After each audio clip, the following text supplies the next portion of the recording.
So we are sitting here in beautiful Boise, Idaho today. And in lieu of our typical quarterly investor letter, we've decided to create a video, and the video is intended to give our investors a sneak peek into Roundhouse Communities, which is our property management platform. I'm sitting here today with our SVP, Dave Deichel, and our VP, Jessica Mers. After our discussion with Jessica and Dave, we're gonna give you a little bit of a glimpse of what the day-to-day looks like. We're gonna have Dave Buck interviewing two of our leasing agents, and then we're gonna have Casey Lynch interviewing two of our property managers. So why don't we kick our conversation today off about why having a vertically integrated property management platform is so important. And so I'm sure most of our investors know this, but just for a quick recap, we basically have three verticals to our company. We have a property management company, which the two of you are responsible for running and managing. We have an acquisitions arm, and then we have a development arm. And so those three pieces are it's critical and gives us a lot of advantages having them all vertically integrated. Maybe Dave, could you start by talking about it from an acquisition standpoint, and then maybe Jessica, you could give us some insight from a development perspective? Yeah, I think there's a few really important things that happen with a vertically integrated, company like Roundhouse. I think most importantly is just the alignment on strategy and values. We work closely with our development and acquisitions team, on strategic planning and understanding what the asset profile is that we're looking for, what markets are we looking to expand in. I'm in every pipeline meeting, so we have a good understanding of really what the investment strategy is for our development and our investments team. And that allows us to kind of build a management company and support an infrastructure, around what they're doing on their side of the business, more so than any third-party property management company could ever do. Yeah. What about from a development perspective?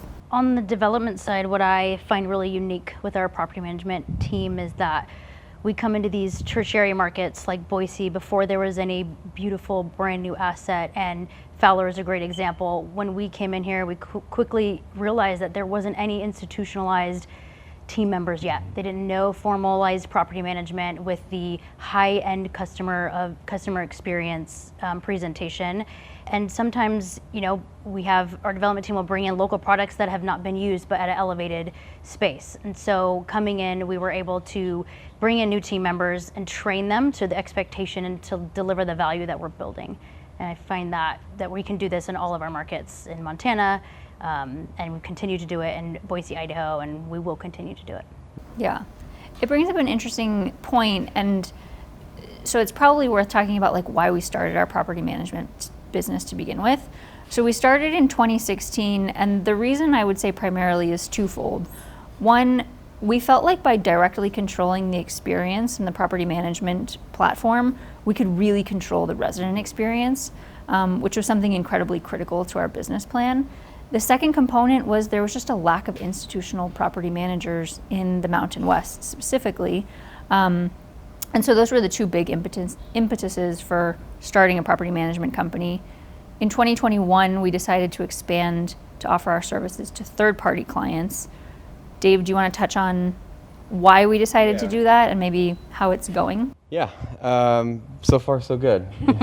We've been at this a few years now, and I think, to your point, it really just started out of expertise and the scale that we've gained over the years in primarily our Idaho and Montana markets, to where we felt we had a platform that others could benefit from, both those that were already investing in these markets, but others that were looking to get into Boise or Bozeman.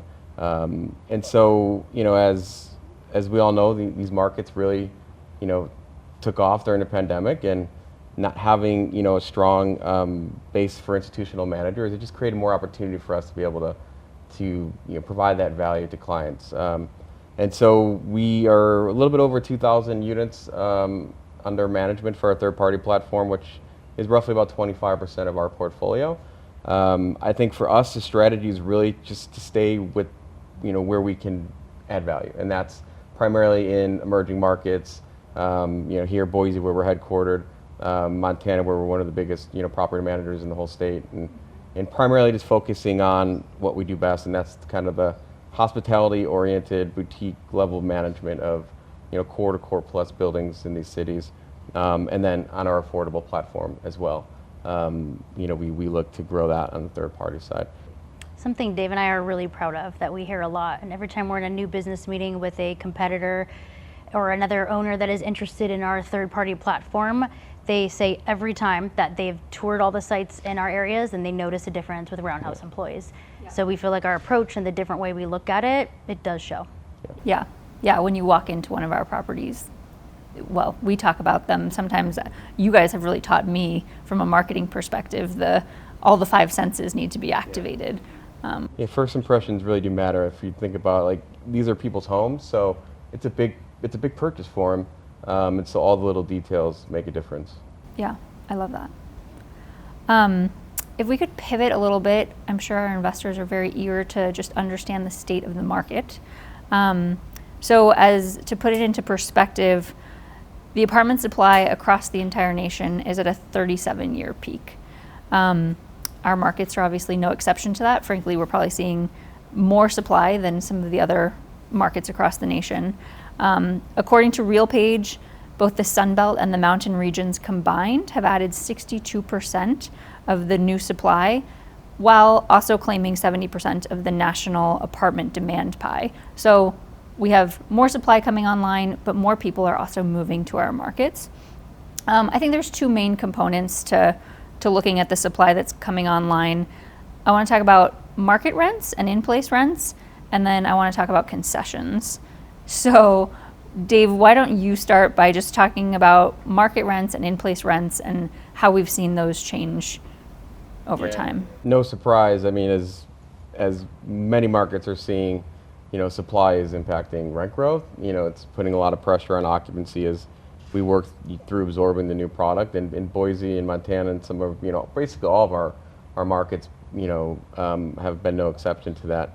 I think here in Boise specifically, it's seen quite a bit of growth since the pandemic. I mean, it was the darling of the pandemic, and then Bozeman, Kevin Costner, and Yellowstone kind of lit that market on fire. And the Yellowstone effect. The Yellowstone effect, and so we've seen a lot of developers, that wanted to get into Bozeman during that time, and now all that product's been coming to market, and so we've been working through supply wave after supply wave. But the good news is, to your point, like, the demand has been here the whole time. So you're still seeing in-migration, you're still seeing the trends that were here pre-pandemic and during the pandemic. It's just being spread out. So we're going to put a graph up that sort of shows the last 2 years of market rents versus in-place rents and how that's evolved over time. Could you just maybe, I think there's two salient points. One, in April of 2023, more or less, we sort of saw market rents peak. They sort of dipped for a while, and then I want to talk a little bit about this dip. There was a 2 to 3 month window where market rents were actually lower than in-place rents, and there was a gain to lease at a lot of our properties. It looks like we've grown out of that, but if you could talk about both of those components. Well, I mean, it's not surprising that if you look at, like, absorption numbers, just again going back to Boise, because it's one of our biggest markets, and I think it's one that's been in fact impacted the most by the supply. If you look at Q3 2023, right around that same time, like, that was the lowest absorption rate of the whole entire market over the last 5 years. And so there's reasons, seasonality and some demographic trends that impact that, but I think for most part it's just timing, right? Timing is always a big factor when it comes to absorption and when projects are delivering. And so we saw, market rents continue to kind of slide. But you have to look back too, right? When we think about how our occupied rents interact with market rents, we're coming off of all-time highs, right, with our market rents, and so our occupied rents. And so that takes some time for that to adjust, and I think that's where you kind of saw that inversion between the two. Yeah. But as we work through that supply, you see market rents start to kind of heal again, and occupied rents typically will follow that same trend line 2 to 3 months later as we get through renewals and new move-ins and things like that. Yeah. I mean, our markets saw 17% rent growth in 2021 and then again in 2022. Like, that was huge. And so it's not unreasonable to see that we've started to stabilize and and I think we're still growing incrementally, but not nearly at the pace that we were. Yeah, and the markets that had the steepest, incline or ascent are going to have the steepest descent. Yeah, yeah. Jessica, if you could talk to us a little bit about concessions, and we're going to share a graph here. There's sort of two peaks for concessions. I'd like to talk about what we're seeing in this graph, but also what you're seeing from a lease-up perspective as far as concessions go. Yeah, lease-ups are a good story to tell. This graph we should have up here is just our stabilized viewpoint of concessions, and I think the two dips are interesting. They're in the same point of each year. I think there's a few factors for those, just to kind of how they layered together. One factor is the supply that came on the market. For Bozeman, it's a small market, limited demographic. We had about 1,284 units in current lease-up, and then in about 2,300 under construction. So it's not going to necessarily go away with the supply, but they are seeing the demand there. And during these times when you look at, sometimes the construction delivery schedule really is a key indicator on these peaks on the concessions, that these delivery dates were aiming towards August, probably didn't end up happening until about October. And then we start to see the seasonality impact. We see these concessions at the peak because everybody is just trying to get through that summer crush and get heads in beds before fall hits, when things are going to slow down a little bit. And it's a natural thing for all of our Mountain West markets, where people are going to move a little bit slower in the winter, and they're not as apt to drive through the snow in Montana in that moving truck, a little more difficult. And in Boise, we saw a similar thing, but a little bit higher of an impact. So we had 3,200 units delivered in 2023, and we have about 3,000 units under construction. For scale, for our Boise market, that's 7.8% inventory growth. So it's not a small number, how small our market really is. So I think with these things, what's important to know about our portfolio for the whole Mountain West, 34% of our renters come from out of state. So it's a big impact to understand how many of this out of state impacts this. When this migration slowed, the 17% rent growth, it stopped because that migration slowed as well. Yeah. And so for clarity, 34% of our current residents moved into our apartment buildings from out of state. And that's for everywhere. That's all the way from Idaho to Montana. We see this number actually a little bit higher in certain parts in Montana. In Bozeman, it's about 42%. And so that's why we see the wintertime a little bit slower. It's why these construction timelines are so important. But in the summer is when we have our time to make up that difference, and we see the concessions go down, and that's where we want to keep them. Yeah. And I think Bozeman was an interesting market, like to your point, where everything kind of got delayed, and you had three, projects, over 600 units, all delivering at the same time. And that's it's such a small market, and so it just had an outsized impact on leasing and velocity and things like that. But as the product worked through the market, I think you saw that the demand was still there. I think Oxbow had 57 leases in April or something, like some crazy number. Yeah. Because you're still seeing the immigration. Like I said, you're still seeing the trends that we as operators want to see when it comes to how do we get through the supply. And so now it's just time, right? Just gonna take a little time to work through. The demand is there. The supply has just came all at the same time. Yeah. And I guess to add on to one of the points you made, we're seeing it on the development side, and I'm sure that you're seeing it with all of our third-party clients. Contractors are still just working through issues, and they're promising a delivery date of April, and they're delivering 3 or 4 months later.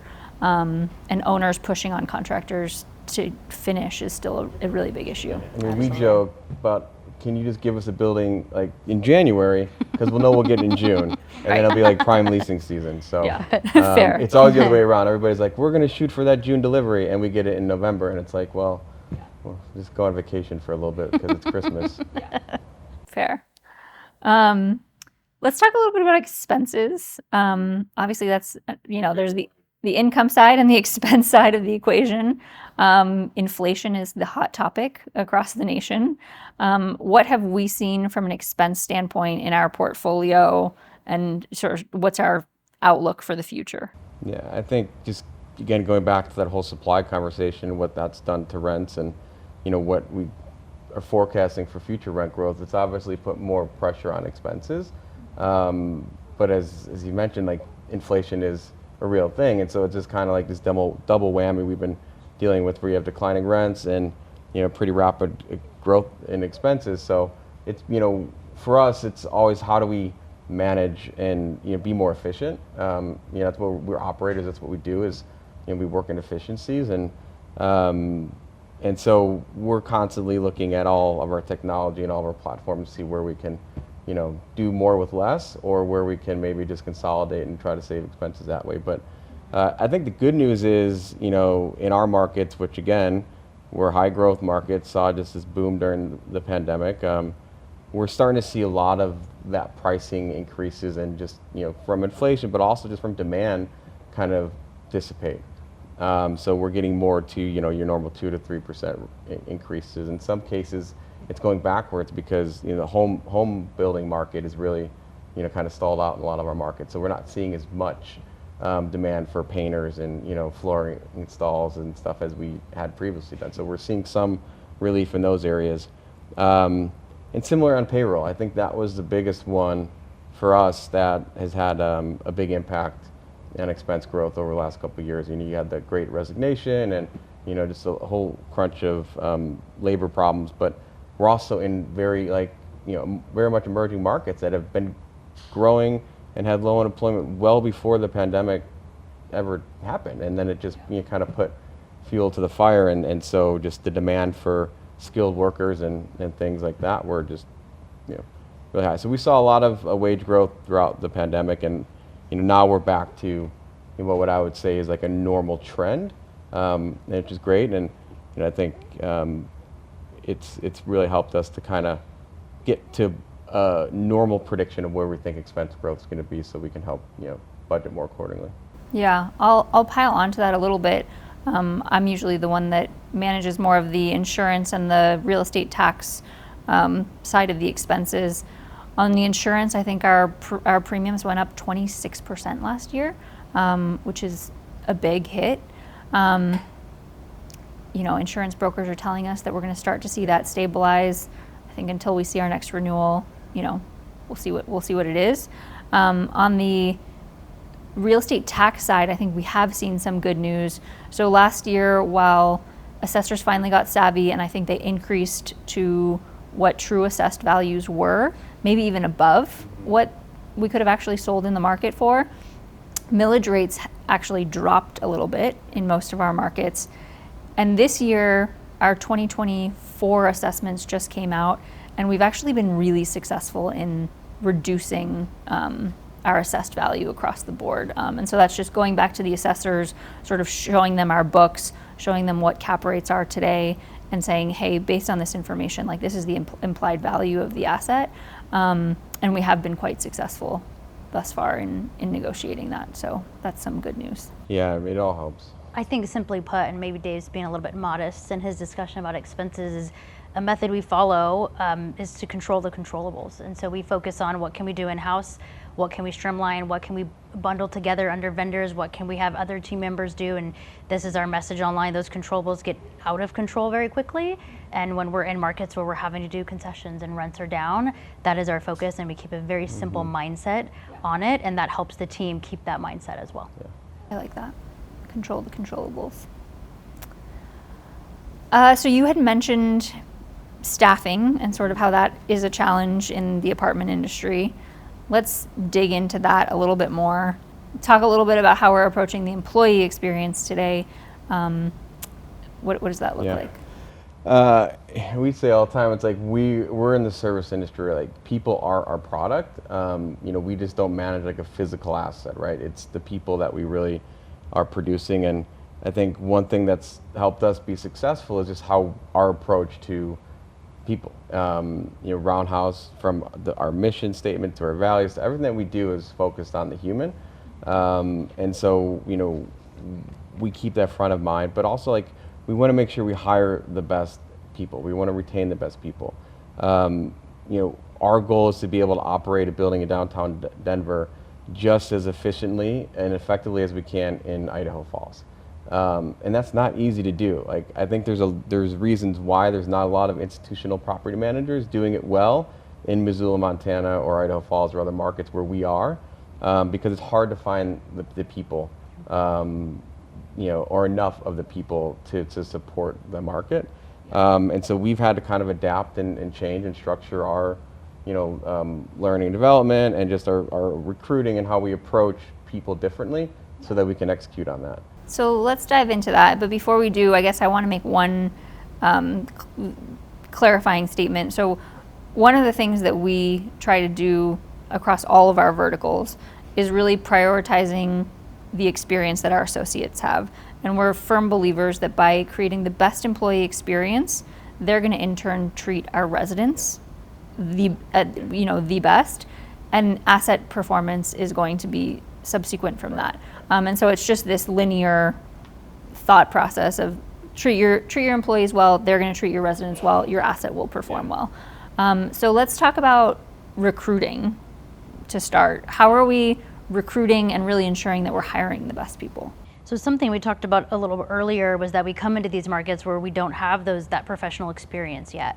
So part of our recruiting strategy is to know that we're probably not going to get the experience of our industry or the technical skills, but there are values we can look for first and foremost to make sure that we can train those skills. And some things that we follow is we think you can't train. So I think we're all familiar with the Ideal Team Player book and the values in there that we hold true, which are hungry, humble, and smart. And how we view those is this person motivated and hungry? Do they want to work hard? Are they humble, and do they want to learn and grow and develop themselves, not just their skills, but also internally? And then we look at, are they people smart? Can they read a room? Can they read emotions? This is who's going to be speaking to our residents every day, and can they read that and help them through a difficult day? So we start there, we hire right, and we focus on that piece. And we don't worry about their experience as much. It'd be great, but we know that our markets are a little bit different. Yeah. And then we have a robust training program and onboarding program, and Dave can speak to the training program, but we give so much of our time and energy to making sure that they're kicked off correctly with a good experience with Roundhouse. And the rest goes from there. Yeah, so we focus on hungry, humble, and smart. We hire the right people. They may not have the perfect industry experience, but then we make sure that we train them. What does that look like? Yeah, I mean, that's the key, right? I mean, we talked about kind of the tightness in labor markets, and property management is not necessarily an industry that people go to, a 4-year college before I want to do property management. And a lot of them kind of fall into and don't really know it. But if you hire the right personality, right? For us, it's about the service aspect. Can they provide that level of service to our residents that we need, to be able to live our mission to be successful? We can teach you the rest. And so we've invested heavily in our training and development programs. We hired a talent and culture manager, Tony Loomer, who's absolutely fantastic. Comes from a 30,000 employee company and brings an expertise and level of training to, Roundhouse and some of these small markets that, the biggest management companies don't have, right? And so it's been a very thoughtful plan for how we can, recruit from outside the industry, look for a culture fit, and give them the basics and the best practices that is operations and property management, and build a solid bench that we can use to grow in the future. Yeah, one of the things that I'm really excited about is the Roundhouse orientation. Could you maybe talk a little bit about what that entails? Yeah, I mean, we talked about like the resident experience and a lot, but it's really the employee experience too, right? That's where it all starts. So we have our Roundhouse orientation, and as Tony calls it, experience, because what we want to do is we want to bring all of our associates into Roundhouse, right? So we're taking all of the new hires within a quarter, and we're actually flying them out here to Boise to get to meet them for one, but also for them to get to meet us. And I think that's unique, right? There's obviously an investment in that, both financially, but we think there's a return in that they are truly going to understand who we are as an organization, what our values are, how we operate, what's important to being successful here. But we also get to understand them a little bit. And I think that's really what Tony's trying to build is, how do we take, associate who's new, going on this new path, really understand what makes them tick. They get a clear understanding of what we, do and what we're all about.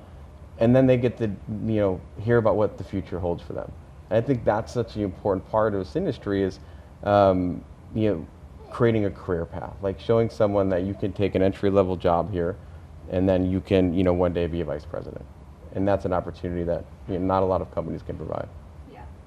So promoting from within is what we talk about each day. So when we start them, we always start with that process, as that's what we look for.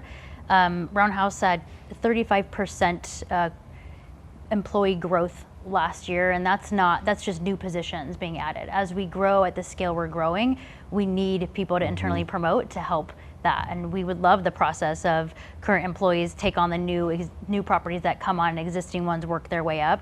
So it's the main focus for us to start right, promote them from within, grow and develop, and have them promote up and take my job. Take your job. Absolutely. Perfect. not Dave. Just not mine. Just not Dave's.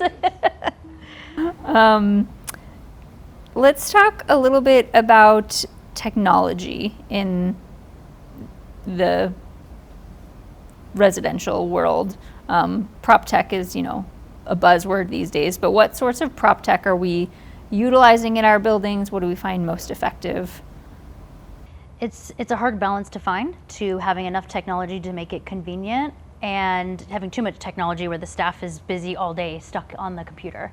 So what we strive for is a simplified system where residents are getting what they're asking for, which is the convenience and the quick communication, but also to meet the employees' needs, which, we kind of need to arise to the generations that work in our workforce now. And what we're seeing now is a more gamified approach to technology. And when we're addressing this and giving them that, they're able to spend less time on the computer and more time with the residents and addressing that piece. There was a renter's preference survey done, and every survey you see has the same result: is residents just want a friendly staff, and they want quick and convenient communication, and they want a beautiful property. It's never going to get more complex than that, because those are the things that you spend most of your time frustrated with. So we love our AI assisted tool. We love our human component to back that up. We think it's really important. And every step we take is to make it easier for them to get a hold of us.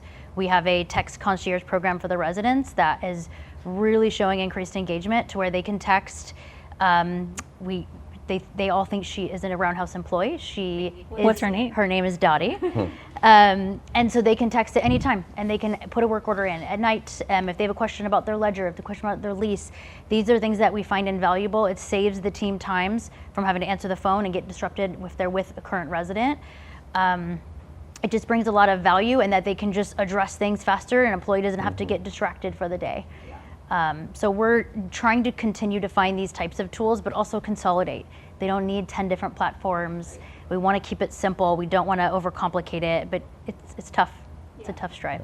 I think you said something important. It's like finding that right blend between the technology and the human, right? Even when we do have a tool like ResiDesk, like there's a human component behind it. It's not just AI out there. And I think that's, we've looked at other technologies. Like I think, a big one out there right now is virtual leasing and, self-guided tours and things like that. And we think there's a place for it, and I think it's, the right fit for an asset. But for the most part, it's about the people, and we can't lose sight of that. And I think it's just trying to find the right blend there, because there are some efficiencies in technology that really do help the resident experience. They really do help, us on the operations side. So just trying to blend them. Let's talk about the product and amenities. Every developer, when they're getting ready to build a new building, they want to make sure that they have, the best and the latest, coolest amenities. What are you seeing from the residents' perspective today, as far as what are residents saying, I'm leasing at this building because you have XYZ amenity? I think we're always trying to think outside the box. What's the shiniest, newest thing? And Dave found a survey that was the most simplest thing that most residents want. I found it pretty interesting. I actually don't know who doesn't have this. What is this thing? Fast internet. Imagine that. Yeah. People, the number one amenity that residents say is most important to them is connectivity within the especially in today's work from home And, environment. But in today's world, right? Yeah. It makes sense. And I think what Jessica's saying is that's really not a thing. But yeah, did they want the four walls? Yeah, of the but I building think too? you do have some buildings that have for 100 by 100 internet service, and maybe that was good 10 years ago, but for today's world it's not quite fast enough. So I think that's for us, we've been prioritizing internet service to where it's on demand, it's ready to go in the unit when you move in. It's a gig service, or at least fast enough service to meet the general needs of the average worker. And so that's something that's, for us, it's just like, you just do it because it just seems like you should have fast internet. But yeah, it was a big thing. I think some of it is like, there's just not a lot left to be done that hasn't already been done in apartment amenities. I think this arms race started like a decade ago, where you were seeing 10,000, 15,000 square foot gyms and these huge resort style pools and things like that. Renters still all very much want those same things. I think like at gyms, and I always say like the most used amenity is like the coffee, right? Having good quality coffee service in your lobby and things like that. But for us, it's really been, how do we program these amenities, and what services do we offer to like complement, the standard amenities that you're going to see in every A plus building, and that's from, we do branded towels in our fitness centers, to flavored water and just like little touches, Hearth on Broad, which is a project here in downtown Boise, has a beautiful indoor spa. And so, we put eucalyptus and some other herbs and spa music in there to really accent and create a quality feeling, instead of just having a hot tub, right? And so it's, what can we do to make these amenities show a little bit better, be enjoyed a little bit more by the residents? I think that's where management companies and where developers can take amenities to the next level, is really just in services and programming. I think Dave's perspective of just elevating what we have. I saw a different amenity that I hadn't seen before in Bozeman. They have a beautiful pool deck and outdoor fireplace, and I saw an outdoor pizza oven. And they said it was their most used amenity. People lined up for it, and they would provide pizza dough. And I was like, that's cool. It's fun and exciting, but I'm curious how it happens. They in only the get winter, 3 how they months of work pizza, that, right? But you only get 3 months of pizza. Yeah. I would cook in the winter. You- I love pizza. Yeah, but that's a great point. Just like, it's a grill, it's a pool deck, it's something that's in almost every apartment community, but it just is taking it to the next level. I think that's what we're going to continue to see, because quite honestly, it's all been done. I mean, there's not much left to do that I think residents really want, besides pickleball. I think the minimum expectation has gone up, though, right? You have to have things for pets, you have to have a dog park, you have to have those things. But as far as how many, should you have 50 amenities, it kind of gets a little, how much are they going to be able to use? Perfect. Well, thank you both. Good afternoon. I'm Casey Lynch, the CEO of Roundhouse, and I'm here with Nathan Warren and Jasmine Hill, two of our community managers. And we're going to talk a little bit about their recent experience in community management and leasing. So, start off, if you guys could just introduce yourselves briefly and talk about where you work and what you're doing every day. Like Casey said, I'm Nathan Warren. I am the community manager of Hearth on Broad and the Fowler, two pretty new mid-rise buildings here in downtown Boise. And my name is Jasmine Hill. I am a senior community manager over 3 affordable sites here in the Treasure Valley. So Jasmine, I think of the community manager kind of like the CEO of the property. You're responsible for the team and the overall performance of the property. How do you think about being the community manager? How would you describe your role? I would describe it very similar. I think that you set a standard as a community manager for your expectations, but you're also the face to the residents and the liaison between the corporate world and the residents. Finding a balance there, sometimes in a not so easy way, but to make both worlds very content with what's going on at the property. Nathan, how would you describe your day-to-day? Yeah, I think there's a lot of different hats that you wear throughout the day, right? I mean, you are basically the CEO of your own small business, but you're also the coach of your teammates and the people who are working for you. You are the janitor, you are an asset manager. You're really doing a lot of things, because it's not just running through financials or going through books. You're all over the property with your hands on kind of every fence post, and so being able to switch between those different hats and put out little fires is kind of the biggest task that we have to make sure we stay on top of. So we've been operating in a kind of an unusual economy for the past year or so. Jasmine, have you noticed anything different at your communities that you operate? Any new trends? Obviously, inflation comes to mind. How's that been something that you've navigated?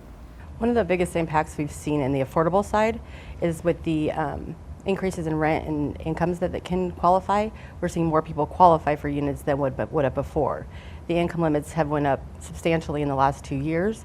So people that are more blue collar and wouldn't have qualified before are now qualifying for units that wouldn't have. It's really helping occupancy as well. That's very interesting. So could you just briefly describe how the income levels are established or how the rent levels are established? Yes, so every year a cost of living and their COLA increase happens, usually in Social Security, disability, those types of things, but it also happens in the housing world with HUD. So they take those cost of living increases and they apply it to what the income and the area median income is for a certain area, and then incomes and rent adjustments are based upon that. So if they see the inflation happening and wages are going up in certain areas, then the income levels would go up higher, which would again make the rents higher as well.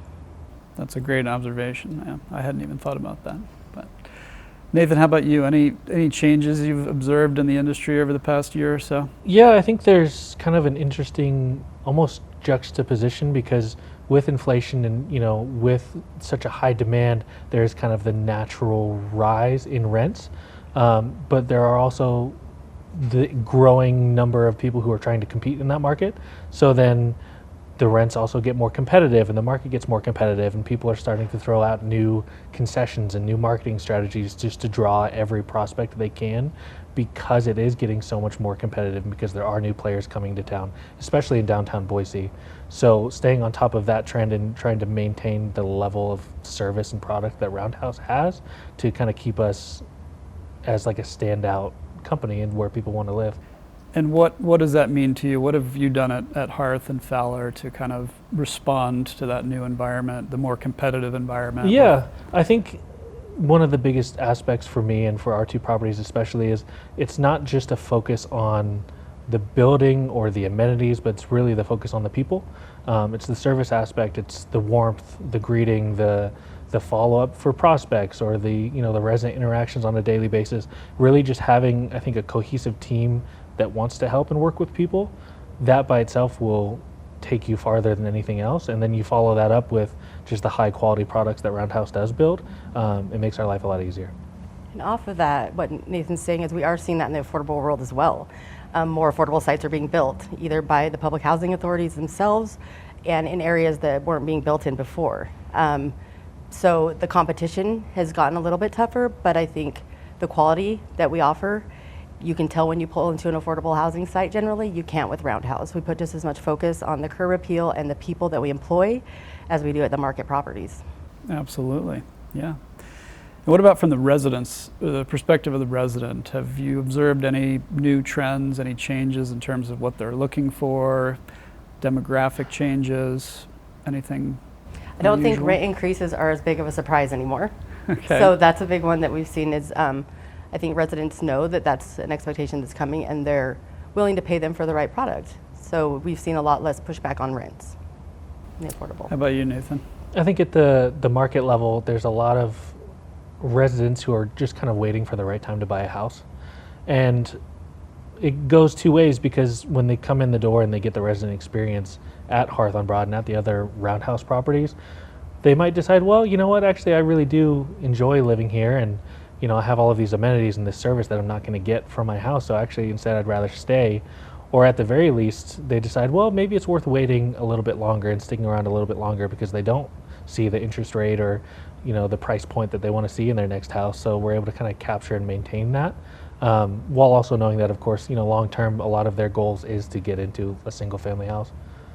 And how about on the marketing side? Have there been any new trends in terms of how residents are finding us? What marketing channels have you found to be most effective? So I think in affordable, we don't spend as much on marketing. We don't have the occupancy issues or getting the word out as much. We rely a lot on the entities that help us, like the public housing authorities when voucher lotteries come up. Doing right by those public housing authorities makes them want to send people your way to rent from you. They have the expectation that they know you're going to uphold what they expect. So we get a lot of word of mouth in the affordable sites. I think for the market rate, that's kind of the golden question, is where are people finding us and how can we continue to tap into that with, the rise in technology, and everyone essentially is finding everything through Google nowadays. So we do get a lot of Google leads, and we spend a lot of time combing through, search keywords. How much are we spending, per click or per conversion or per lead that we're getting from places like Google through ads or through organic searches. And then that basically branches off into like our online listing services, whether it's apartments.com or Zillow or, all these other networks that we're trying to make sure we're tapped into, because there are so many resources for prospects to find apartments nowadays that to stay competitive, we want to make sure we're in as many of those as we need to be. So I always like to say that everything people do, they do where they live. And we've experienced every type of calamity you could possibly imagine over the years in the multifamily business. What have been some challenges that you've faced recently? I know, Jasmine, you had a fire recently. That was fun. I did, but with Roundhouse, I'm a firm believer in you only know how good a company is when something goes wrong. Anybody can manage something that's going right all the time, right? And so that's something we step up and we do by putting humanity into housing. These people that did lose everything in their apartment, when they came to us the next day, and we had them rehoused in a week, but when they came to us the next day to sit down to discuss the next options, they left the office with a bag full of toiletries and shirts and the things. They'd already walked away from the property empty-handed once. We wanted to make sure they didn't do it again. So overcoming those obstacles, it's how you deal with it and the resident interaction that you have while you're doing it. So walk us through the specifics. What happened? There was a fire at one of our apartment communities that Jasmine oversees for us. And what time of day did the fire occur? It was approximately 1 o'clock in the afternoon. Somebody had been on their balcony. They still haven't diagnosed the exact reason for the fire, but it happened on the balcony of the second floor unit. When that went up, it caught the third floor above it and the third floor adjacent to it upstairs. Those both got into the units, and everything was lost in those units. The fire department did have it out within an hour. Everybody made it out safe, animals included. So, but it was neat. The property became a community. Everybody was there to help out. The fire department was amazing, and we just focused on what we were going to do next, how to move forward for these residents as well.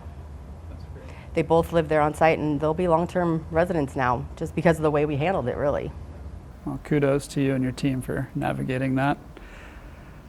Nathan, how about you? What challenges are you experiencing now? Yeah, just essentially 2 months after I started at Roundhouse, we had a main hot water pipe burst in the hallway on the third floor of our building. And that was at 10:30 in the morning on a Sunday. So there are a lot of people home. The building lost hot water for about 8 hours. It was thousands of gallons of water that had to be cleaned up and extracted, and that whole remediation process began. And I was there immediately afterwards with a carpet cleaner, just sucking up water. I have maintenance guys running around with shop vacs, and we're getting everything done. But something that stood out really to me from that scenario is, as we're there and I'm posting updates for the residents, like, hey, hot water is going to be off. We had an emergency water situation. We're going to keep everyone updated as soon as we can with repairs or timelines. It's everything we can get, we'll let you know. And as I'm there, in cargo shorts and a t-shirt and a hat, just sucking up water, I have residents coming up to me and saying, like, I'm so sorry you're here on a Sunday. Thank you for getting this done. We really appreciate all of the communication. And it really turned what was not a fun scenario into something a little bit more fulfilling. And I think that came from that people-facing aspect, and what we really try to focus on is that these are people, not numbers, and we're working with them on their homes. And likewise, they see us as people, not just, staff roaming the building. And so they have the same kind of sympathy for us as we try to have for them, and it made it a lot better. So it sounds like, based on what you're saying, communicating effectively with residents is really important to improving the experience they're having. Absolutely. And affordable probably in market as well, but you really know your residents before they move in. The paperwork is extensive. You know what they ate for dinner the night before. So you've already built that relationship with them prior to move-in. So when these kinds of things happen, it's easier to communicate with them. It's easier to be open and honest with them. You've already established that basis. So continuing to do so throughout the longevity of the residency is huge. Yeah, I think our approach at Roundhouse is really to focus on the resident experience. They are our customers, right? And I think historically in our industry, that's been overlooked. Property management is viewed as a very commoditized product, and refocusing on the resident is really our approach at Roundhouse. How would you kind of frame your experience with that at your properties, Nathan?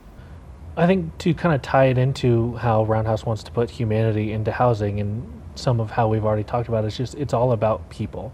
And Roundhouse does take the time and the investment to provide us with a lot of tools, whether it's business intelligence tools or, customer software interaction tools or tracking things that can kind of help get us out from just being behind our desk and deep into paperwork and really focusing on the residents, on the prospects, being able to greet people, ask how they're doing, how their day was, how their so-and-so family is, and building that personal connection that takes it far beyond just a number on a spreadsheet. I think that Roundhouse puts a lot of focus in people being their tools, not just the resident, but the people they hire.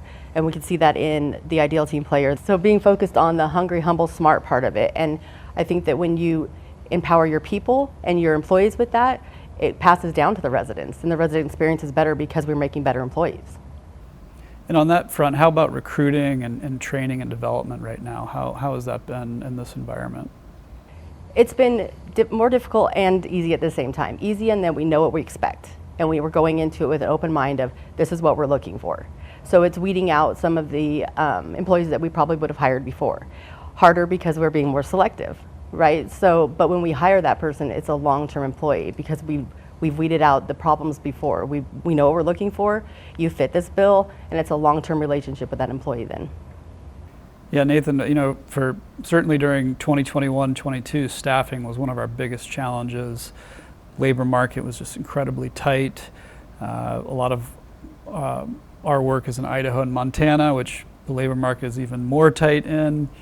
Has that been alleviated at all in the last year or so in your experience? I think we're going to keep seeing some of that. I mean, especially as we see, the growing competitive market that we talk about with rates and buildings and, number of units hitting. Those same things also take up the labor force that does work in property management. So we are competing with more players who are after the same people. But I think, kind of like Jasmine said, when we're after a certain standard and we hold ourselves to our standard and our people to that standard, it does make it easier. And Roundhouse takes the time to invest with additional training with, our training team here in the corporate office, our marketing team here in the corporate office. Like, everyone has a lot of tools to succeed and to grow. And so being able to get them in the door, show them that, invest in them, and then show them that it is worth investing in us and it works out in the long term. Fantastic. Well, you each manage, very different types of assets for Roundhouse, but we're very proud of our whole portfolio and the way that we approach the resident experience, and incredibly grateful to both of you for the great work that you do. It was really nice chatting with you, and thanks for your insights. Hopefully they're valuable for our audience. Perfect. Thank you. Hi, I'm Dave Buck, Chief Financial Officer of Roundhouse, and today I'm joined by two of our expert leasing consultants. Dane, Jasmine, why don't you guys introduce yourselves? Yeah, hi, I'm Dane, Dane Burns. I'm over at the Hawthorne Broad Apartments in downtown Boise. Hi, I'm Jasmine Neely. I'm at the Clara Apartments in Eagle. So you guys are at two of our signature properties, which are our collection of just the best quality properties in their markets. They're best in class. Hearth is best in class in downtown Boise. Clara is best in class in suburban, Treasure Valley, and Eagle. Why don't you talk a little bit about what a resident expects when they walk in the door and how you just deliver on that sort of exceptional experience that these properties represent? Definitely. So, like you said, being the best property in downtown Boise, it does, we definitely try to go out of our way to give the prospect the best tour they possibly can. Whether that's, just doing this little stuff, standing to greet them, making sure that they enjoy the atmosphere that they first get when they walk in the door is very important for the first, contact for them. Jasmine, what's the first impression somebody has when they walk into Clara? Obviously, we want to make a good first impression. Whether they sign for 3 months to 13 months, we want to get to know them as a person and not just as just another lease. just like what Dane was saying, we, being a signature property, comes with an expectation that we are more than just your office staff that you go to when you have questions. You're obviously going to need answers and a level of expertise that comes with service as well. That's so good. And you touched on something, which is that connection with the resident, which I think is just so important. And that's why we focus so much on the resident experience. Steve Jobs, founder of Apple, is famous for saying that you start with the customer experience and you work backwards towards the product or the technology. And we really try to do that at Roundhouse too. So that's, I think that that's such an important point. Dan, what does it look like at Hearth when you're, how does that resident interaction work? Yeah, definitely. So, I really strive on that person to person, as being as personable as possible to those residents, they definitely deserve like a different approach coming to a Roundhouse signature property, I feel. It's really important to separate us, especially with all the competitors that we've got downtown market. What makes Hearth on Broad stand out, and what can I do to give them more of a, this is your tour, and it's a little bit more specific for each individual prospect who comes in. So if a resident walks in the door, or a prospect walks in the door, and they spend 5 minutes with you and they walk out to go see another property, what impression do you want to leave with them? What's the core message that you want to deliver to that resident? I think the core message that I try to send out is, yes, search as much as you can, but at the end of the day, we provide such a niche service that only I feel as though Roundhouse properties do. I mean, we were trained to be personable, we're trained to have a sense of urgency on how we can help these people.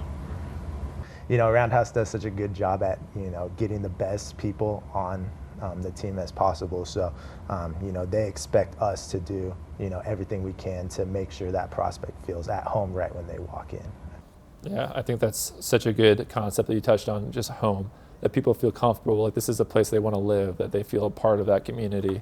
And that's not just for the residents too, that's for our employees, it's for our partners, for our vendors that come through, that this is a place that's full of people and for people. And I think that's just such an important part of what you guys do. So leasing, a lot of times we think about the new leases, the new prospect that's coming in the door, but there's also the back door, managing the renewals. And part of that is delivering an experience that causes people to say, yeah, I'd like to continue to live here and renew for another 12 months. Particularly for Hearth and for Clara, which are both newer properties that compete with new lease-ups, how do you deliver a resident experience to ensure that people not only lease in the first place at Clara or at Hearth, but also decide to continue to renew there? It's very important, to keep our, obviously our prospects that could be residents, but definitely our residents that we have, they signed and chose us to, be their home for either that's 4 months, 13 months, or even longer for most cases. So, we go out of our way, we'll do resident events. We try and do those monthly, even everything on Wednesday. So we'll do a Relax Your Home every Wednesday, and, it's almost like a spa vibe that we give them. So just the little things that we do throughout their lease, and just making sure that they're, happy, and they'll continue to stay happy there. And what are some of the additional little features that you do at Clara to keep residents happy and make them feel at home? We do monthly resident events as well. We also have our community garden at Clara. So what's really cool about the garden is that residents can plant as much as they want, whatever they would like to, and then whatever they grow, that's free game for everybody else in the community to enjoy as well. And I think that creates a little sense of belonging within the community. You feel at home, other people that live there. It also, I feel as though renewals also start as soon as you walk in through the door for a tour. It just starts with that level of service. Like, I want you to stay here, and I want you to want to stay here as well. Yeah, something backing off Jasmine, she pointed out belonging, and that's something that, Hearth on Broad, we really strive for. It's like, we know this resident's name comparative to, another property who might not, but we really go out of our way to make every single, resident feel good. I think Claire's is like this, but our lobby is right when you walk in. There's there's a couple exits, but every resident is passing by that desk every single day. So just the fact that they're like, oh, Dane knows my name, it's something pretty cool for them to experience. they're more than just a resident at that point. You know? Yeah, they're not just an apartment number. Yeah. There's a person behind that door. Dan, I'm going to kind of put you on the spot here. You won Leasing Consultant of the Year in the state of Idaho by the National Apartment Association. First off, congratulations, well deserved. What caused you to be selected for that award? You know, it really comes down to a couple different factors. You know, obviously you get the more statistical point of view with conversion ratio, but for me, it's more about being a personable person, you know. When those prospects walk in, they have to like that person to begin with. So I feel like for me, it was more or less treating that prospect, kind of as Jasmine was saying earlier, is more than just a number. You know, they want to be in the Hearth on Broad, and they want to be with someone who cares about what they're doing and like how their life is going. So I feel like when you're giving a resident that kind of, you know, satisfaction, I feel like there's nothing else that they would want more out of a property management team. You know, it's not just coming down to me too. It's like my community managers and my maintenance service techs. So it's like everyone part of the building. It you know, it's like a well-oiled machine. If it works for them, or if it works like internally, then I feel like the resident will be, you know, it's not just me. It's more about the whole team in general, I would say. Yeah, that's great. You're being modest, but yeah, no, you're right. It is a team effort. There's a lot of different people to come together to provide that home and to cultivate the sense of belonging, which I just want to touch on that a little bit more. You mentioned that as one of our core values is belonging. When you talk about cultivating an environment where residents feel at home. Jasmine, what does belonging look like at the Clara?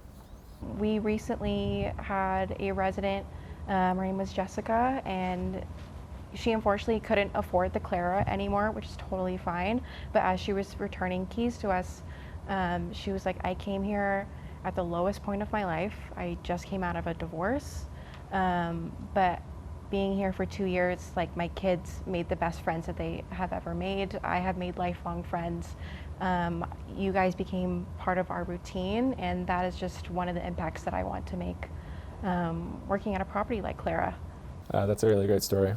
Dane, what are some of the more memorable experiences that you've had interacting with residents at Hearth? So yeah, I did have a prospect at the time. You know, they were pretty far from Idaho. So, you know, he called. We did do a tour over the phone, and you know, me and him just kind of clicked over the phone. And it was a crazy story because it's like we never, you know, I never met this guy in my life, and he was constantly in contact with me. He loved the Hearth on Broad. He obviously was saying that he loves me. So he, you know, he was calling. He's like, Dane, it's me again. And you know, that kind of went on for months and months until we found him the exact apartment that he wanted. So you know, I call him up one day. I'm like, it's your lucky day. You know, we've got this apartment ready for you. And he's like, all right, packing my bags now. So you know, and that went on for almost like 4 or 5 months before he physically moved in.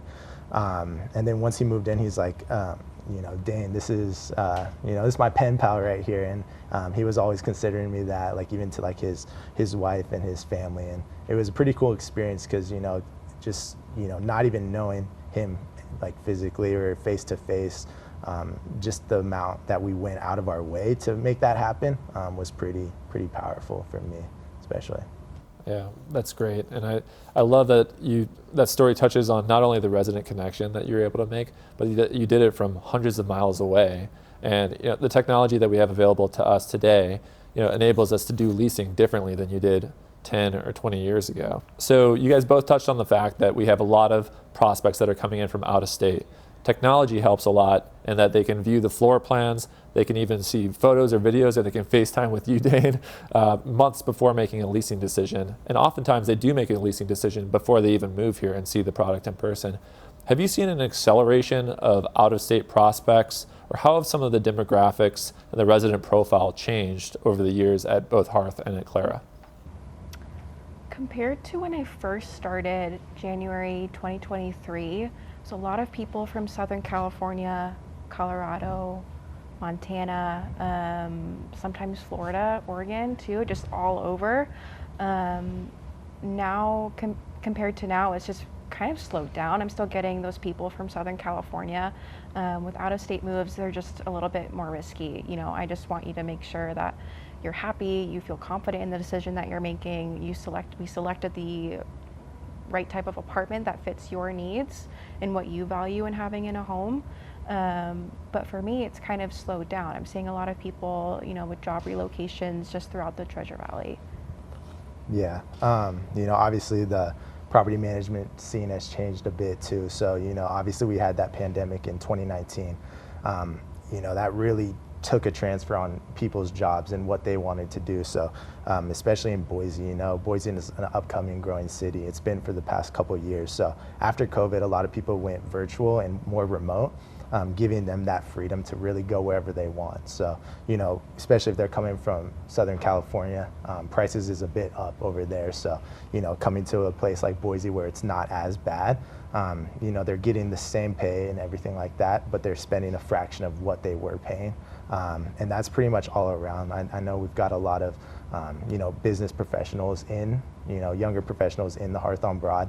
And I feel like, they're in a city where it's like, oh, this is something I really enjoy. You've got the mountains like 30 minutes away, and you've got the big city right here. So it's like Boise is a place that they can consider home, and they're able to do it, so no matter where they're coming from. So as you guys know, our mission is putting humanity into housing.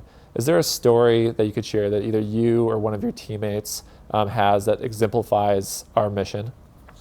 We had a resident, Christina, and she was the type of resident to walk her dog, Lucy, every single day, like 10:05 sharp. She would be in the office just to say hi and then make her rounds and then go back home. One day she came in and she told us that her husband, Mark, went to the doctor for a routine checkup, and she found out that he had stage 4 cancer. So obviously we were sympathetic,